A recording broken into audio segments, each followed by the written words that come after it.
Te voy a contar algo que todavía me cuesta procesar. Me pasó hace menos de un mes, aquí mismo, en Madrid. Un martes cualquiera, con cielo nublado, sin presagios, sin nada que anticipara el ostión que me iba a comer. Estaba en la terraza de un bar en Lavapiés, tomando una caña después del trabajo.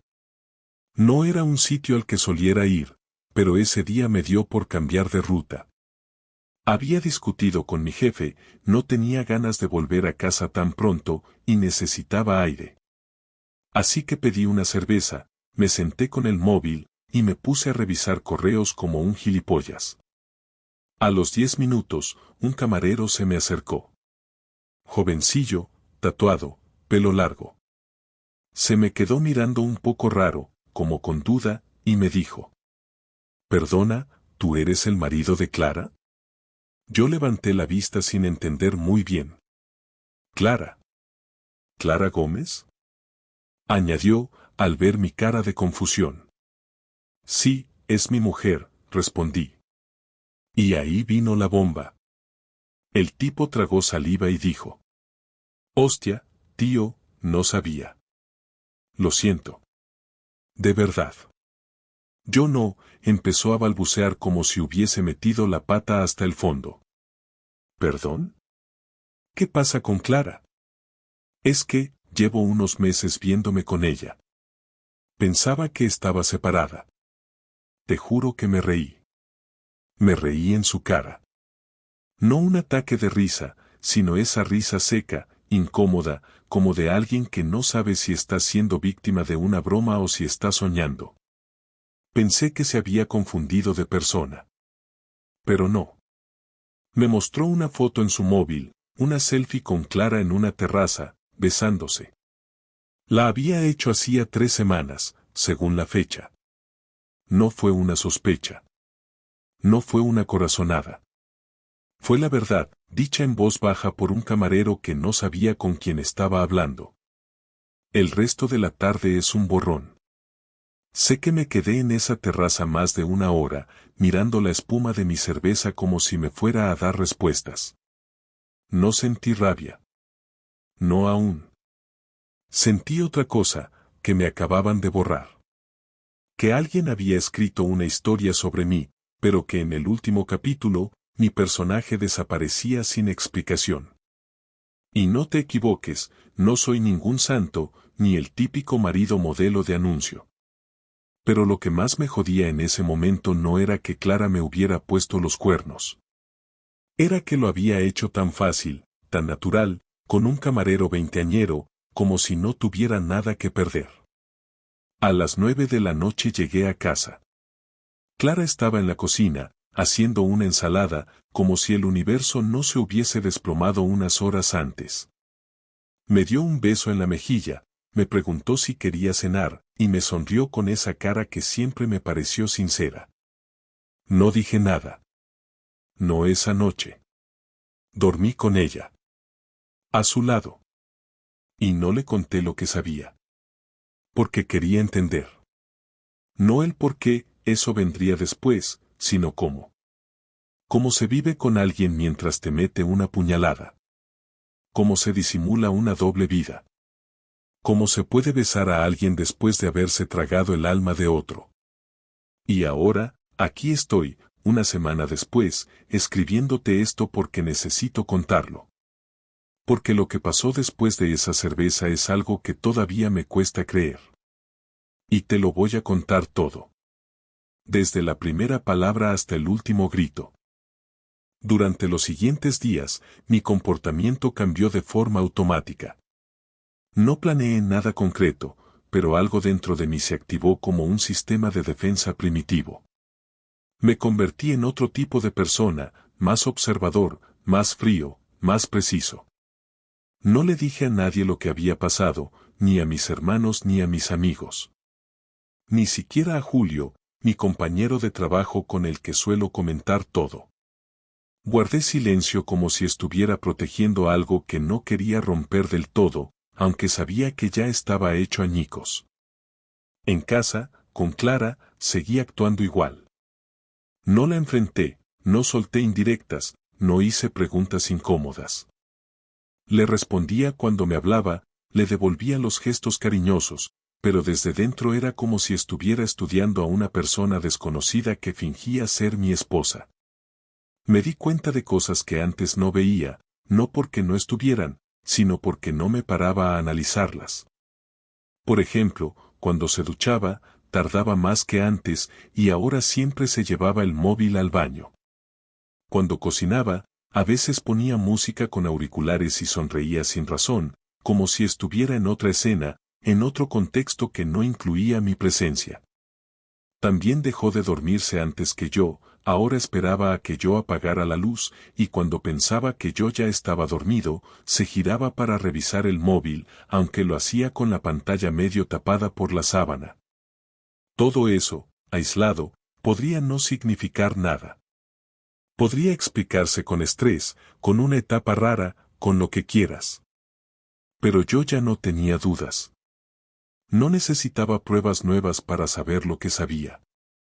Lo que quería ahora era verlo todo claro, hasta el mínimo detalle. Quería saber cuántas veces, desde cuándo, dónde, qué decían, qué hacían, qué nivel de mentira manejaba Clara. Porque una cosa es el dolor y otra muy distinta es la humillación. Y yo no pensaba quedarme con dudas. Así que empecé a moverme. Primero revisé nuestro ordenador familiar. Clara usaba su cuenta, pero yo tenía acceso como administrador. No encontré nada en los documentos ni en las fotos, ni siquiera en la papelera. Estaba todo limpio, como si hubiera sido revisado con esmero. Eso solo confirmaba que estaba ocultando algo. Revisé también su historial de ubicaciones en Google, pero tenía todo desactivado. Me pareció curioso, porque antes no lo estaba. También había desactivado la copia de seguridad automática de WhatsApp. Empecé a entender que lo tenía todo muy bien montado, no improvisaba. No era una aventura espontánea, no era un error de una noche. Lo suyo con el camarero, o con quien fuera, era algo planificado y sostenido en el tiempo. Una noche, mientras ella dormía, me levanté y tomé su bolso con cuidado. Encontré una tarjeta de transporte con saldo, una barra de labios que nunca la había visto usar y un recibo de una floristería que no está cerca de casa ni de su trabajo. La compra era reciente, de solo 5 días atrás, y el concepto era ramo de temporada. La floristería estaba en Chamberí. No tenía ningún sentido que estuviera por esa zona un martes por la tarde. La confronté indirectamente al día siguiente, diciéndole que si se le había perdido un recibo, y se lo mostré. Me miró medio segundo, y luego se encogió de hombros. Ah, sí, es que Ana me pidió que le comprara un ramo a su madre y no podía ir. Me encogí de hombros también y no dije nada más. Me estaba entrenando para no mostrar emociones. Me estaba enseñando a mí mismo a hablar con una mujer que ya no era mi mujer, aunque llevara el mismo rostro, los mismos gestos y la misma voz. Ella parecía no sospechar nada. Su comportamiento era casi idéntico al de siempre. Incluso empezó a proponer cosas que antes no hacía, como ver una peli juntos, salir a cenar o preparar alguna comida especial el fin de semana. Yo asentía, sonreía y seguía el ritmo. Estaba jugando a su juego, pero con mis propias reglas.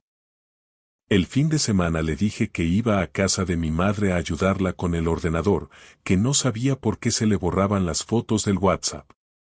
Me fui con el coche, pero no a casa de mi madre. Me fui directamente a la floristería de Chamberí. Pedí hablar con quien llevó a cabo la venta ese martes y tuve suerte, porque la dependienta que me atendió recordaba perfectamente a Clara. Le pregunté si podía ver el diseño del ramo, que quería uno parecido, para mi hermana. Me enseñó el catálogo y me mostró la plantilla exacta del que se había llevado mi mujer. No era un ramo para una madre. Era un ramo que venía acompañado de una tarjeta con un nombre. El nombre no me lo quiso decir, pero sí me mostró el texto, como si fuera parte de la atención al cliente. Decía, No me preguntes por qué, solo disfrútalo. Clara. Volví a casa sin saber cómo caminar. No era tristeza. Tampoco rabia. Era como si algo dentro de mí se hubiera despegado del cuerpo y me estuviera mirando desde fuera. Me imaginaba a Clara escribiendo ese mensaje, eligiendo flores, pagando en efectivo para no dejar rastro. Y luego volviendo a casa, dándome un beso, preguntándome qué quería cenar, todo con la misma naturalidad de quien no debe nada a nadie. Esa noche no dormí. Me pasé las horas en el sofá, con el móvil en la mano y la mirada clavada en la ventana. Sentía que ya no era yo. Que el Andrés de siempre se había marchado esa tarde. El lunes volví al bar de Lavapiés. No quería, pero lo hice. Me senté en otra mesa y esperé a que el camarero me viera. Tardó unos segundos en reconocerme, pero cuando lo hizo, se acercó nervioso. Tío, mira, siento lo de la otra vez. De verdad. Me pilló de sorpresa. No sabía nada. Le pedí que se sentara. Me miró raro, pero lo hizo. Solo quiero saber si sigue, le dije. No me interesa hacerte daño ni montar ningún escándalo. Solo quiero que me digas si sigue. No. O sea, no sé. Hace semanas que no hablamos. Después de que nos acostamos un par de veces, ella empezó a ponerse rara. Me bloqueó del Instagram y me dejó de contestar. Yo me enteré después de que estaba casada, y no quise seguir con eso. Y justo después de que tú vinieras, ya dejé todo. ¿Y sabes si está con alguien más? Ni idea. Pero no me pareció que fuera la primera vez que hacía algo así. No te lo digo para joder, te lo digo porque me dio esa sensación. Como que tenía todo muy controlado, como si ya supiera cómo manejar la situación. Lo siento, de verdad. Se fue sin cobrarme. No volví a pisar ese bar. No tenía sentido seguir buscando respuestas allí. Ahora sabía algo más importante, que Clara tenía práctica. Que lo nuestro no se había roto por una persona. Se había roto porque ella ya no estaba, y hacía tiempo. Y yo estaba más solo de lo que creía. La confrontación no llegó como yo había imaginado durante esas noches en las que repasaba mentalmente lo que iba a decir o cómo iba a reaccionar ella, porque cuando uno empieza a entrenarse para un momento así, cree que va a tener control absoluto sobre cada frase, cada movimiento y cada gesto, pero la realidad fue otra, ya que llegó un sábado por la mañana después de una semana en la que apenas habíamos coincidido. Porque Clara había tenido 2 reuniones después del trabajo y yo había alargado mi jornada para no cruzarnos demasiado, y cuando por fin coincidimos en la cocina, supe que no podía aguantar ni un día más sin poner las cartas sobre la mesa. Ella estaba preparando café, con el pijama puesto y el pelo recogido de esa forma descuidada que siempre me había parecido cercana, y yo la observaba desde la mesa de la cocina, pensando en lo extraño que era que la persona que tenía delante y con la que había compartido más de una década de vida pudiera generar en mí una mezcla tan intensa de necesidad de respuestas y una distancia emocional que jamás había sentido antes, así que no esperé a que terminara lo que estaba haciendo y solté la frase que llevaba días reteniendo. Quiero que hablemos, dije, sin levantar la voz, pero con un tono firme que ella identificó al instante como señal de que algo serio estaba pasando. Ella dejó la cafetera sobre la encimera y me miró con esa expresión que mezcla sorpresa y una incomodidad que intentó disimular. ¿Qué pasa?, preguntó mientras agarraba su taza, intentando mantener una postura relajada que ya no funcionaba conmigo. Quiero que me digas la verdad sobre lo que estás haciendo cuando dices que sales tarde del trabajo. Quiero que me digas con quién estás, quiero que no me mientas más, respondí sin rodeos, porque esconder la gravedad de lo que estaba ocurriendo me parecía absurdo a estas alturas. Clara frunció el ceño, tomó aire y apoyó la espalda en la encimera como si necesitara un punto de apoyo para procesar lo que acababa de escuchar. ¿De qué estás hablando?, preguntó fingiendo que no entendía nada, pero yo ya había visto esa expresión antes cuando quería ganar tiempo. Estoy hablando de que sé lo que estás haciendo, sé que no son reuniones, sé que no estás con tus compañeras, sé que estás viendo a otros hombres, y quiero que tú lo digas, no yo, respondí mirando directamente a sus ojos, porque no quería darle espacio para escabullirse con excusas vagas.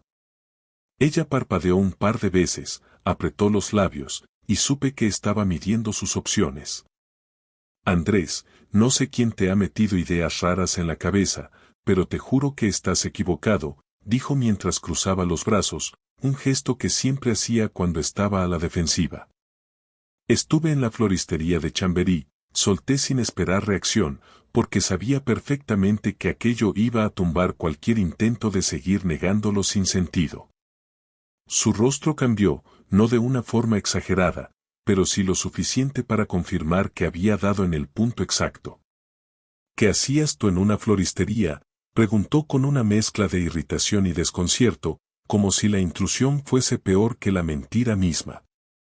Lo mismo que tú cuando compraste un ramo para alguien que no soy yo, lo mismo que tú cuando dejaste una tarjeta firmada con tu nombre, lo mismo que tú cuando te inventaste una excusa para justificar que estabas en un barrio en el que no tenías nada que hacer, respondí sin apartar la mirada. Ella suspiró, dejó la taza sobre la encimera y se quedó en silencio unos segundos que para mí se hicieron más largos de lo normal. Vale, compré un ramo, sí, pero no es lo que piensas, dijo finalmente. Aquella frase siempre aparecía en situaciones donde alguien no quiere asumir lo que ha hecho, pero preferí dejar que siguiera hablando. Necesito que lo expliques tú, no yo, dije, manteniendo la calma con un esfuerzo considerable.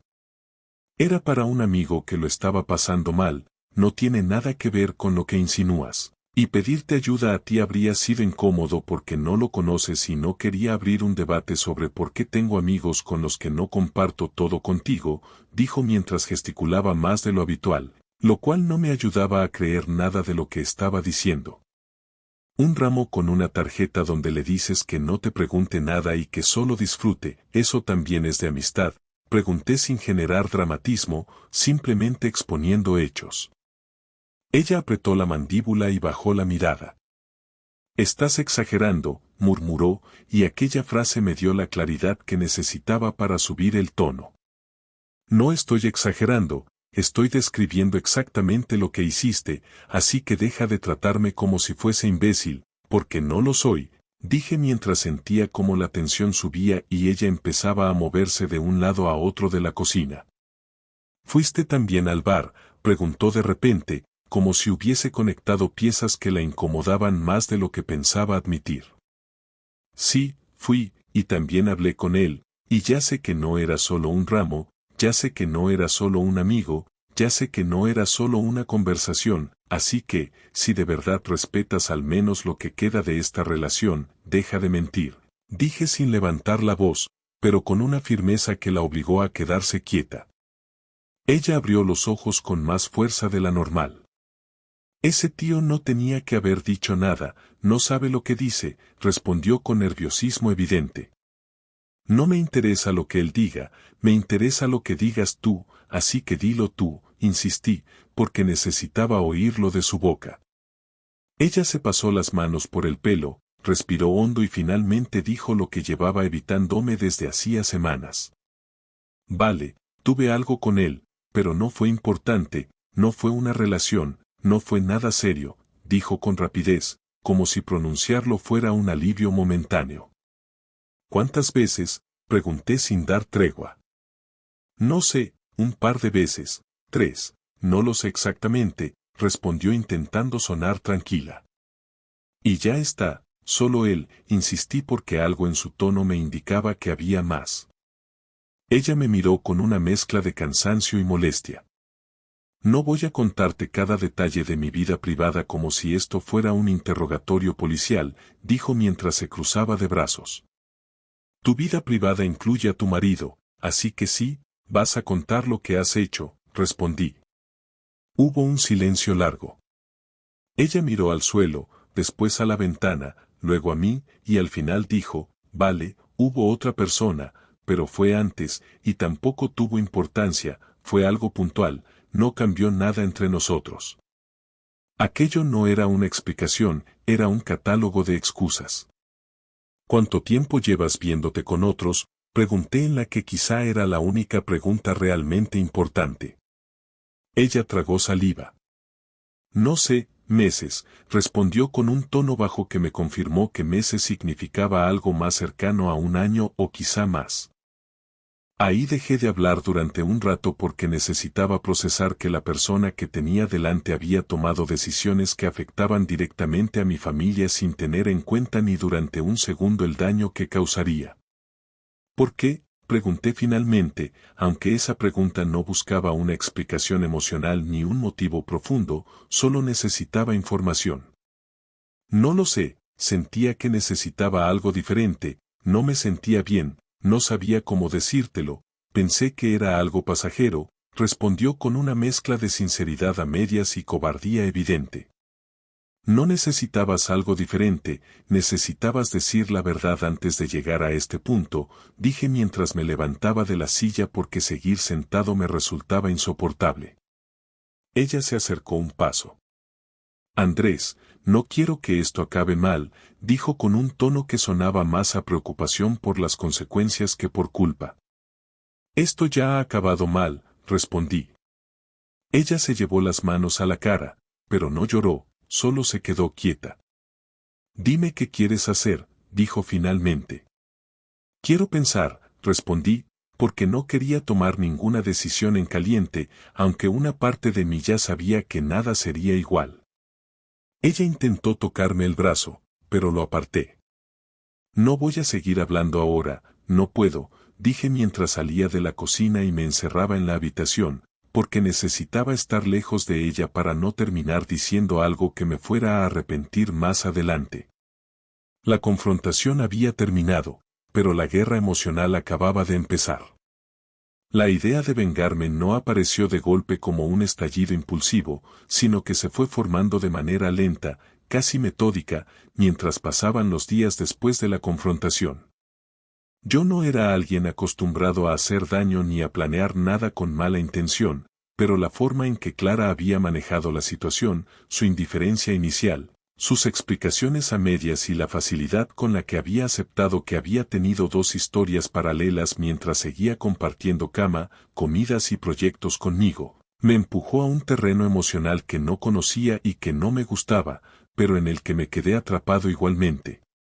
Después de la conversación en la cocina, ella intentó hablar conmigo varias veces y yo siempre respondí lo justo para no generar otra discusión, porque no me interesaba volver a oír excusas ni frases diseñadas para evitar responsabilidades.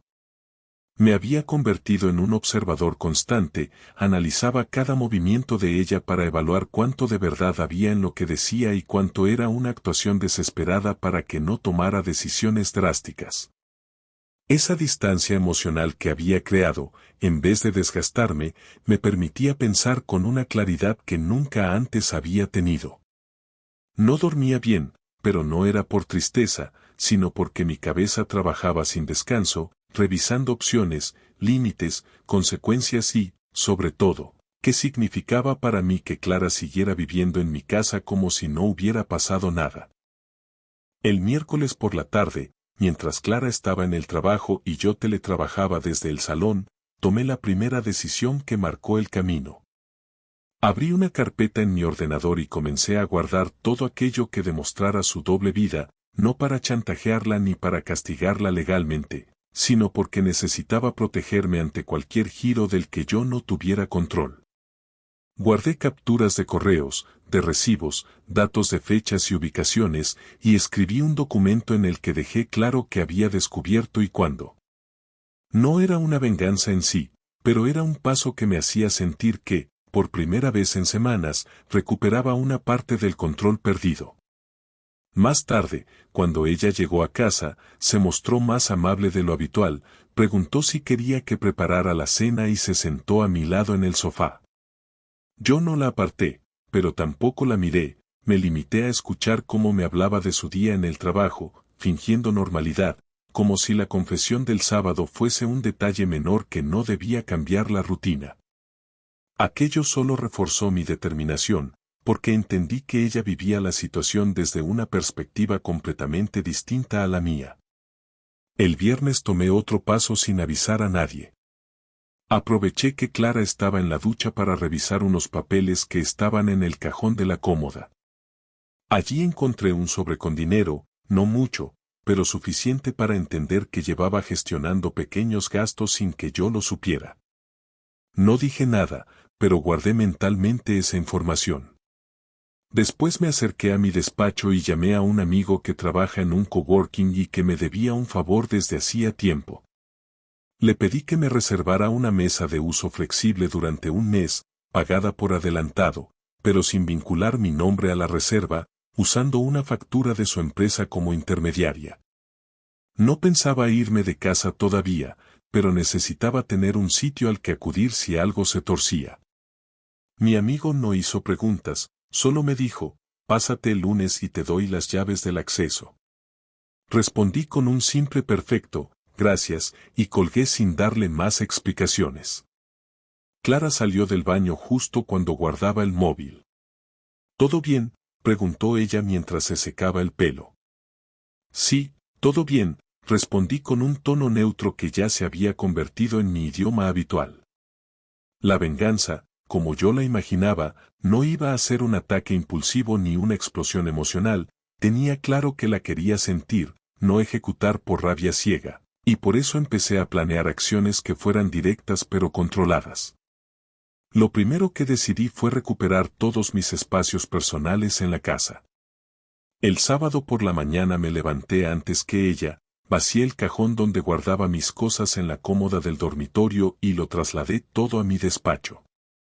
Después retiré mis camisas de la mitad del armario que compartíamos y las colgué en el armario auxiliar que antes usábamos para guardar ropa de invierno. No hice ruido, no mencioné nada, simplemente hice el cambio. Cuando ella se despertó y entró en el dormitorio, notó el espacio vacío. ¿Qué haces?, preguntó con voz somnolienta. Organizando mis cosas, respondí sin darle más detalles. Ella se quedó quieta un segundo como si quisiera protestar, pero no lo hizo, tal vez porque intuía que cualquier intento de suavizar la situación sería inútil. Ese pequeño gesto fue el inicio real de mi venganza, no porque fuera cruel, sino porque marcaba un antes y un después en nuestra convivencia. Por primera vez, ella veía físicamente el impacto de sus decisiones. Más tarde decidí hacer algo más evidente. Tomé la carpeta donde guardaba los documentos importantes, saqué una de las carpetas transparentes y coloqué dentro varias capturas y una copia impresa del recibo de la floristería, no para enseñárselo directamente, sino para dejarlo sobre la mesa del comedor de forma casual. No puse notas, no añadí comentarios, porque buscaba que ella lo encontrara sin que yo estuviera delante, para que sintiera que la comodidad con la que mentía se había terminado. Salí de casa con la excusa de comprar herramientas para arreglar un enchufe, y cuando volví, ella estaba sentada en el sofá con la carpeta abierta a su lado. ¿Por qué has dejado esto aquí?, preguntó con un tono que mezclaba nervios y enfado. Porque necesito que entiendas que ya no estoy dispuesto a hacer como si no hubiera pasado nada, respondí, esta vez mirándola directamente. Ella cerró la carpeta y la empujó aparte. No hace falta que me lo pongas delante como si fuera una niña, dijo. Es que durante meses has actuado como si yo fuera idiota, así que ahora te toca ver las cosas tal cual son, respondí sin subir el tono. Esa misma tarde di otro paso. Abrí una nueva cuenta bancaria a mi nombre exclusivamente, configuré desvíos automáticos de mis ingresos y revisé nuestros pagos compartidos. No quería dejarla sin opciones, pero tampoco permitir que siguiera usando mi sueldo sin que yo supiera en qué se iba. Tras hacer los ajustes, envié un mensaje por WhatsApp a Clara, aún estando los dos en casa. El mensaje decía simplemente, a partir de ahora cada gasto se hablará antes. No voy a continuar como antes. Ella leyó el mensaje desde la habitación y apareció en el pasillo un minuto después. ¿En serio me mandas mensajes estando aquí?, preguntó con irritación evidente. Sí, porque quiero que quede todo por escrito, respondí mientras continuaba revisando los movimientos del banco desde mi portátil. Su expresión cambió y entendió perfectamente el alcance de ese gesto. No era un juego pasivo, era un movimiento serio que demostraba que estaba tomando distancia real. Mi venganza no consistía en gritarle, insultarla o hacer escándalos. Mi venganza era hacer que sintiera lo mismo que yo había sentido durante semanas: incertidumbre, pérdida de control, sensación de que ya no entendía las reglas del vínculo que compartíamos. El domingo por la mañana añadí un último elemento. Preparé una maleta pequeña con ropa para 3 días, la dejé visible en el despacho y metí dentro el llavero único del coworking que me había dado mi amigo el día anterior. No pensaba irme aún, pero ella no tenía por qué saberlo. Ese domingo no hablamos casi nada. Ella caminaba por la casa de un lado a otro con la inquietud de quien teme un desenlace que no puede evitar. Por la noche, cuando se metió en la cama, me dijo en voz baja: «No quiero que esto termine así». Yo estaba sentado al borde de la cama, apagando la lámpara, y respondí: «No lo decides tú sola». Y por primera vez desde que todo empezó, vi en su rostro algo parecido al miedo. Y supe que la venganza, al menos esa parte, estaba funcionando. No fui al coworking esa semana porque no lo necesitaba físicamente, pero mantenía la llave en el bolsillo como una especie de recordatorio constante de que ya no dependía de estar en casa para tener un lugar propio.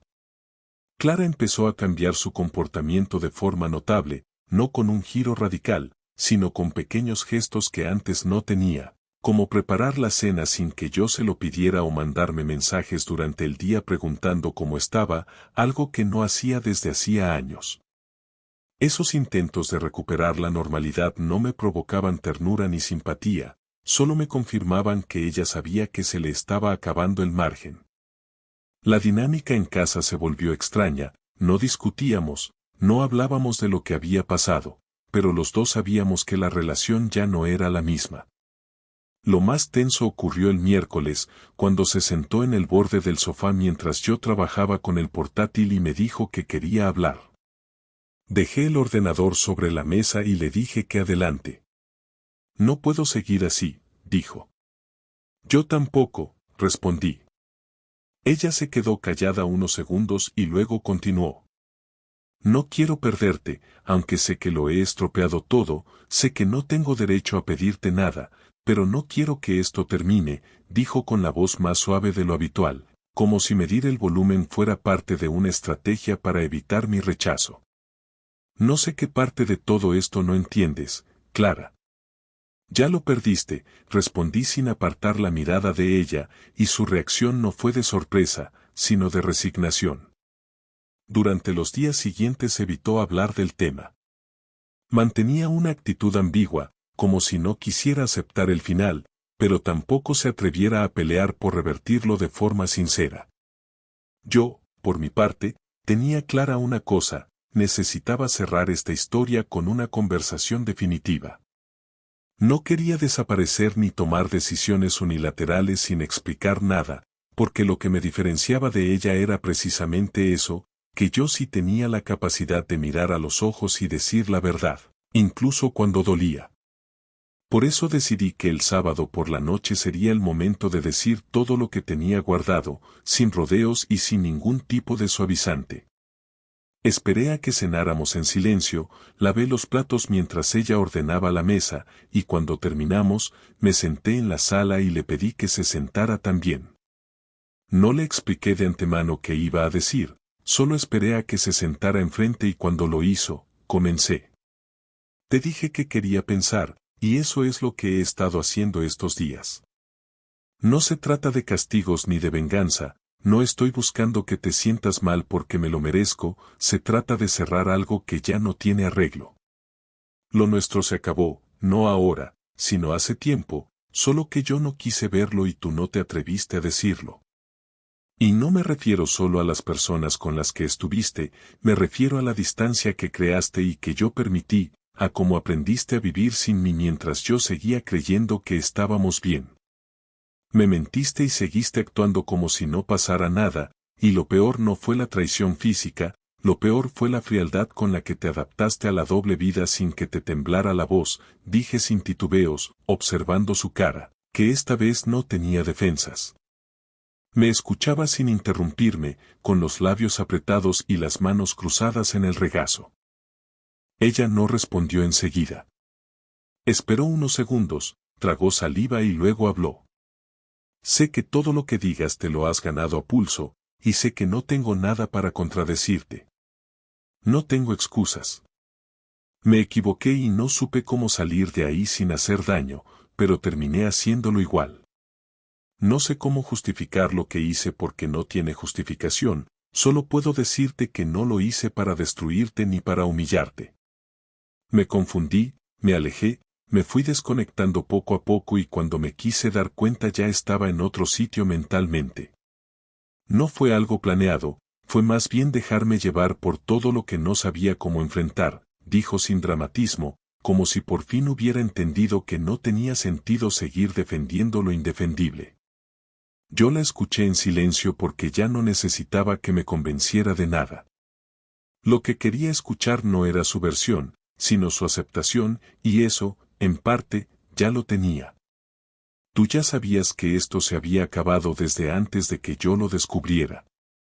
Solo que preferiste estirar la mentira hasta que ya no se pudiera sostener, dije. Sí, respondió ella sin rodeos. ¿Y por qué no me lo dijiste? Pregunté, no por morbo ni por culpa, sino porque todavía me costaba entender cómo alguien puede compartir cama con una persona mientras construye una vida paralela. Porque me daba miedo que todo se desmoronara, porque no sabía cómo empezar de nuevo, porque no quería perderlo todo. Creí que se me iba a pasar, que era una crisis, que si no lo enfrentaba iba a desaparecer, dijo con una sinceridad que no había mostrado en semanas. Esa fue la última conversación real que tuvimos. Después de eso no quise seguir indagando ni pedir más explicaciones. Había llegado al punto donde ya no necesitaba que ella entendiera nada, solo necesitaba salir de ese lugar. Al día siguiente le pedí que habláramos sobre lo práctico. Le dije que no tenía sentido seguir compartiendo la casa si ninguno de los dos estaba dispuesto a seguir fingiendo, y le propuse que ella se quedara mientras yo me instalaba en el coworking por unas semanas mientras buscaba un lugar más estable. Ella no discutió, solo me dijo que lo entendía. El mismo domingo preparé una mochila con lo básico y salí de casa por la tarde. No hubo abrazos, no hubo lágrimas, no hubo intentos de detenerme. Nos dijimos adiós sin decirlo, con una última mirada que no tenía reproche, solo cansancio. Cuando llegué al coworking, mi amigo me recibió con una cerveza fría y me ofreció el sofá por si no quería estar solo esa noche. Le dije que no, que necesitaba estar solo. Me senté en el escritorio, abrí el portátil y revisé mis correos sin ningún interés. Todo me parecía irrelevante. Esa noche dormí mal, no por dolor, sino por el cambio de espacio, por la falta de rutina. No eché de menos la casa ni la cama compartida.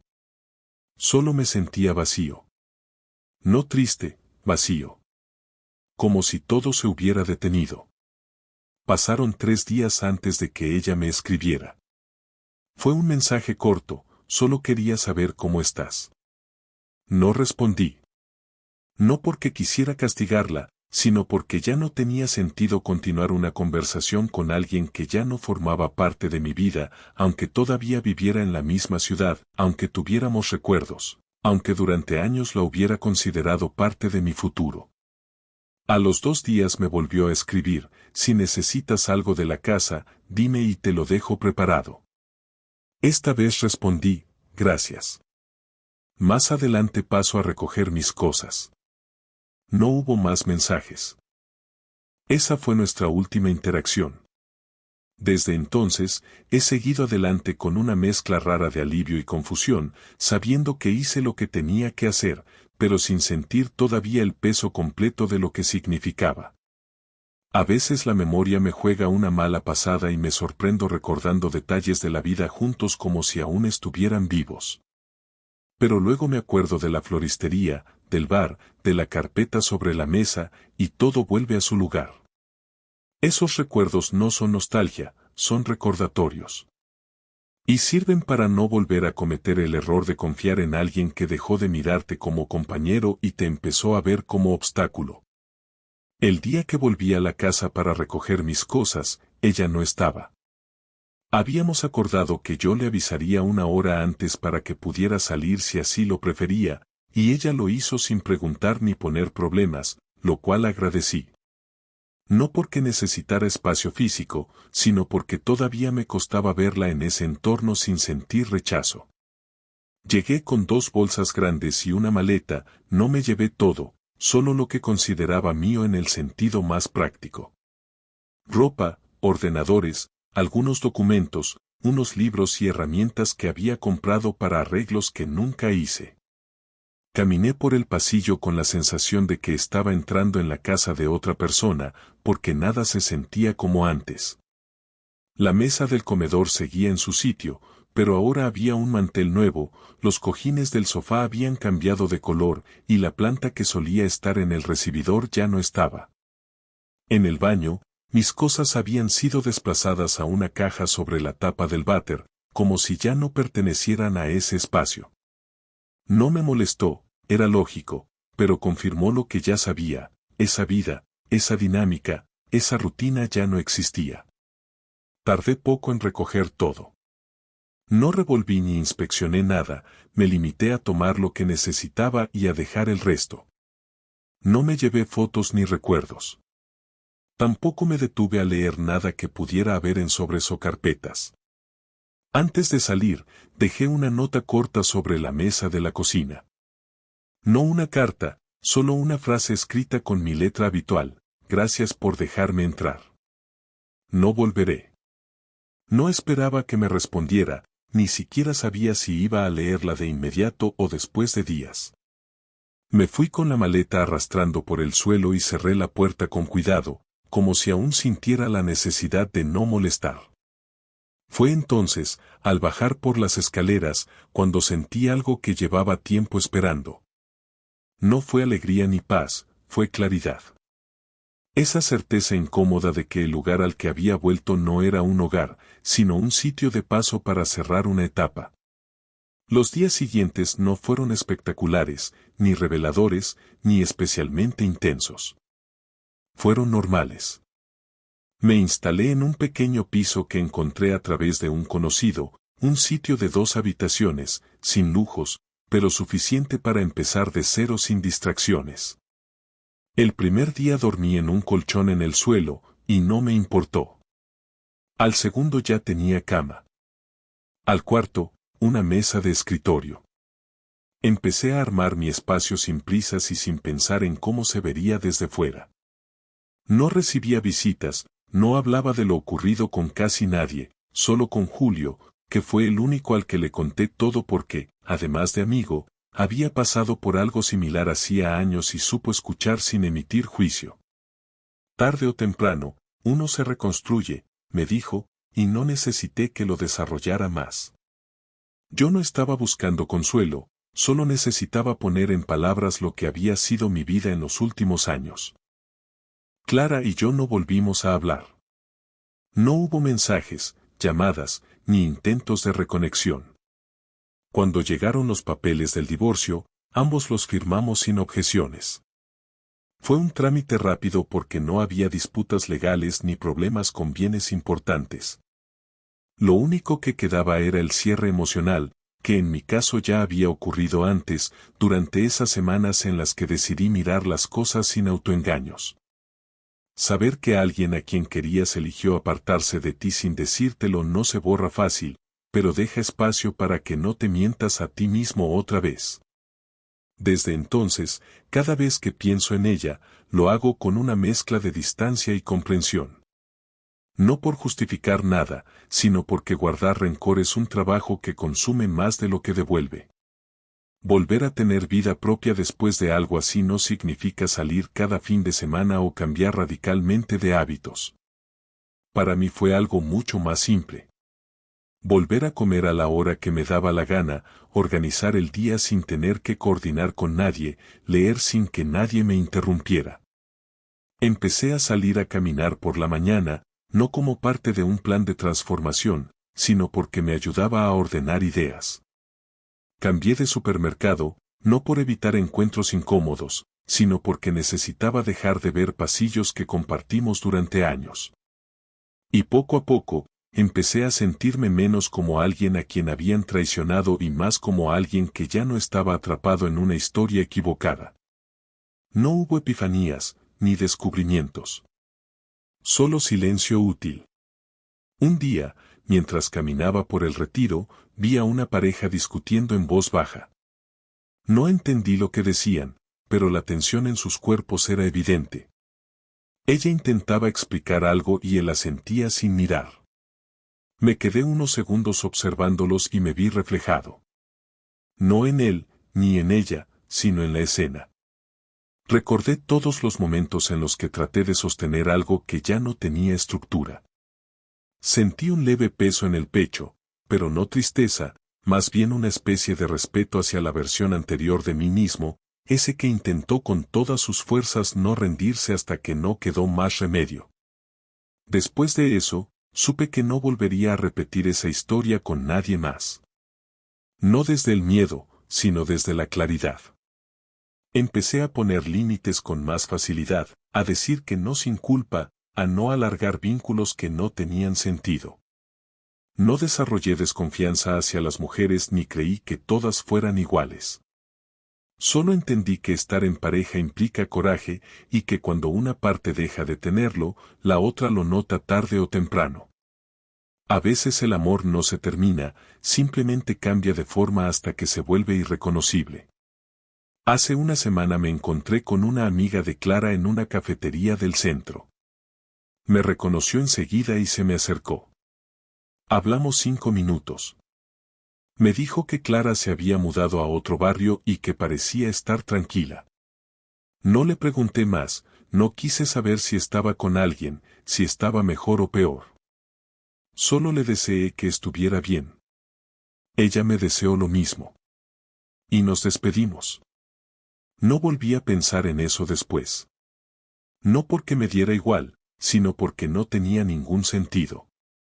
La historia entre Clara y yo ya no existía más que como recuerdo. Ahora me levanto cada día sin esperar nada de nadie. No porque no quiera compartir mi vida con alguien algún día, sino porque entendí que esperar algo no siempre es el camino. A veces basta con estar presente, con saber que cada elección tiene su consecuencia y que lo importante no es tener el control, sino la dignidad para reaccionar cuando todo se derrumba. No soy más fuerte que antes, no soy más sabio, ni estoy curado. Simplemente, estoy entero. Y eso, después de todo lo que pasó, ya es mucho más de lo que tenía.